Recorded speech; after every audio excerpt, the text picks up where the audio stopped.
And now let's bring in the roundtable to weigh in. Republican Congressman Adam Kinzinger from Illinois, Maryland Democratic Congresswoman Donna Edwards, Peter Baker from the New York Times, author of the new book, Days of Fire, Bush and Cheney in the White House, and ABC's Matthew Dowd. And I want to start with you, Representative Kinzinger.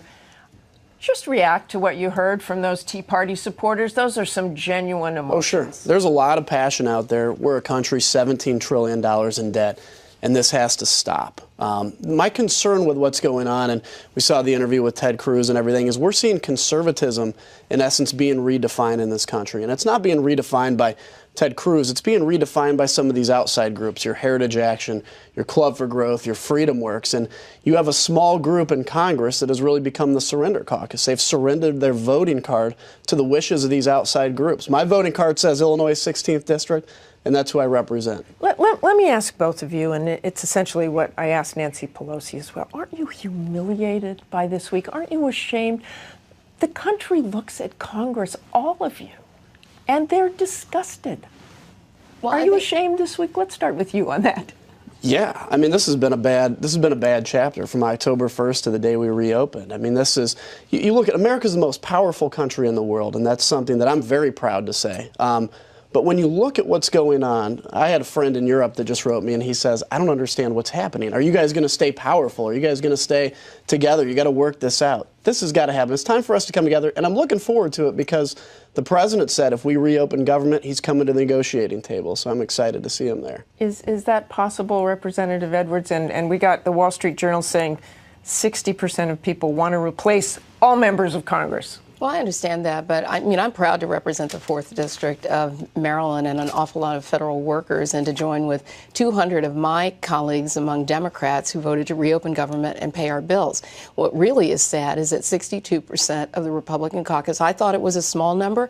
It turns out 144 members of the Republican caucus in the House of Representatives actually voted against reopening government and paying our bills. And so it isn't just a small group that's being driven. It's a larger group that's being driven, and I think that should concern all Americans. But everybody has to move forward, Matthew Dowd. We've got all these new deadlines. Do you have any hope that those deadlines will be met and that this won't be an exact rerun? How does Boehner handle this? I think we're headed towards the same exact thing, because what they did is they bailed a little bit of water out of a sinking boat and never fixed the holes, and the holes of the boat are the dysfunction and the incredible polarization and the divisiveness that exists in Washington. I think that folks in Washington haven't come to terms with the gulf that exists between what goes on in Washington and what goes on in the rest of the country. And we can blame this on 40 Tea Party members. We can blame this on crazy stuff Ted Cruz says and does. And we can blame this on a lot of people. But the problem is average Americans sit out there and says, the federal government is not meeting my hopes, dreams, and needs, whatever partisan makeup they are in that. And they see Washington, and this is where the Republicans, I think, have been really bad about this, as representing the status quo, as representing, okay, that's fine, we'll try to cut this, but we're going to have this big government program, but we're going to do the best job we can. And the establishment Republicans represent the status quo, which gives source and oxygen to this movement out there of people that say, enough's enough. If you're going to do it the wrong way, then just as soon shut the government down. That problem has not been fixed. Peter Baker, Days of Fire, it's about Bush Cheney. It could be the title of the last 2 weeks as well. But what lessons can you learn from this book about what's happening now? What lessons could President Obama learn? What lessons could Speaker Boehner learn? Well, that's a very good question. I think what's really interesting is this is not George W. Bush's Republican Party right now. It's not what he would have wanted, I don't think. He's staying quiet in Dallas. He's not participating in the political discourse right now, but I think privately he talks to friends and advisors, and he's really concerned about this Tea Party movement. Even in his last years of office, he talked about a growing isolationism that he spotted in the country and a growing sort of nihilism out there that he was worried about. And he believed, he talked about compassionate conservatism. He believed in working with Democrats on some things as much as they fought during their tenure, particularly on national security. He tried to work with Democrats on immigration, on education, on Medicare. And I think this is probably, as Jeb Bush's interview indicates, not the Bush way of looking at Republican politics right now. First, Peter's got this great, and I already started reading it, and I don't know if I should because I'm reliving days back that you don't want to remember, and that I don't necessarily want to go through again.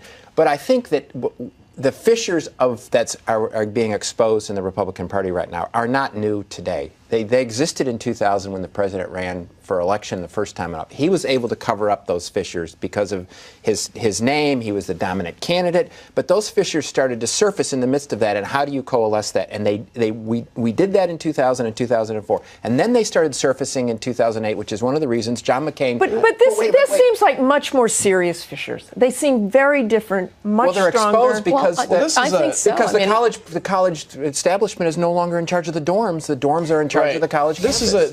It's a different moment because you see, I'll call it the kind of the Ron Paul movement, which all belong to the Republican Party. Whether you support Ron Paul, whether you support Ted Cruz, or whether you support Chris Christie, we're a big tent Republican Party. But I think as a party, we've got to have a real conversation about the fact that you can have different views. You can vote with the Tea Party 8 out of 10 times and still be a conservative. The conservative movement has slowly been redefined to what Freedom Works and Club for Growth wanted to look like, which are outside unelected groups run by a couple of 30-year-old staffers. And that's what my concern is. The other point I want to make, though, is this. The President of the United States is the only one, whether he's Democrat or Republican, that can really lead a country together and give a vision. We can do that. I can do that as a member of Congress, but it's not going to have the impact that the President of the United States will. He needs to come out and start to lead the country and say it's time to be unified. He's got 3 years left to make a name for himself. Well, I mean, I think it's really easy to cast this off on the President, but the fact is when you have now what looks to be a majority of Republicans in Congress who want to stop the president at any point, who want to say, we want to undo your signature health care act and shut down government over that and not pay our bills over that.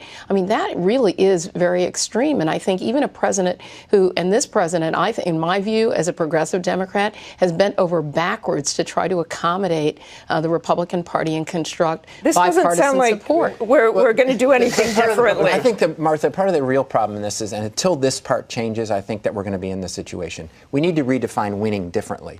We define winning today as us versus them. Right. I'm going to score points, and if I don't score points, I'm going to decide who the winner and the loser is. We define everything as a battle, everything as a civil war. The president, I think, has tried to balance this tension, but I think he constantly falls into, I think he would like to bring the country together and be accommodating and do all that. He ran on that just like Bush ran on that. The end result of Bush's didn't turn out well. The end result of President Obama's didn't turn out well. But I think President Obama lapses back into this sort of dualistic thing that, okay, I wasn't able to do it. I'm going to point fingers, and you watched his speech last week, and his speech last week was a perfect microcosm of it. Let's change the tone, but maybe not. Let's change the tone, but they're at fault. Right? Yeah. Whenever you say they're at fault, Matt, you can't fix it. Right? It is really important here. We don't want to do a rewrite of this, and in order not to do a rewrite, you actually have to understand who was at fault, and there was real fault here. We had a majority of Republicans and Democrats who wanted to keep the government open. Peter, let me switch a little bit here, and I want you all to talk about Obamacare. Obviously, that rollout was not a good one. And I can't imagine the Republicans not using that as ammunition. That wasn't what the Republicans were really worried about. They're worried about the whole Affordable Care Act. But the rollout was so bad. The rollout was terrible, and the White House knows it. And the truth of the matter is, the Republicans have given President Obama a gift here, because in fact, had this not happened, the narrative for the last few months would have been how Syria went in a way that was very disconcerting to the country, didn't have a lot of support among Democrats. The Democrats forced him to give up on Larry Summers for Fed chief. They're upset about NSA, and then we would have come into the fall, and the health care rollout would have been bad.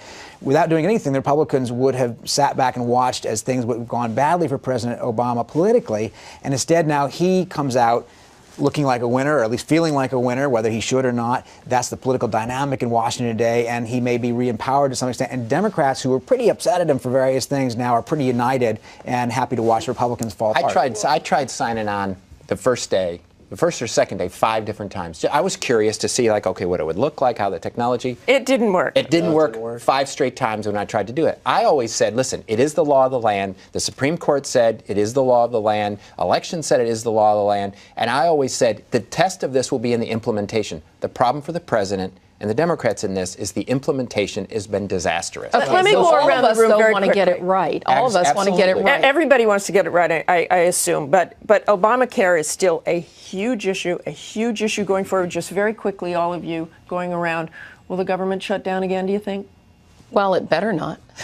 No, I don't think so. And I just want to add, we need to start finding win-wins between Republicans and Democrats here. I think it's Matt, going to Dowd? shut down again. It may not be for 2 weeks because the basic Merry problem Christmas. hasn't worked, hasn't been fixed. Yeah, Peter? I think that's possible. I think Republicans don't want it to happen again. I think they learned that that wasn't necessarily a good thing, but there's no permanent fix at the moment.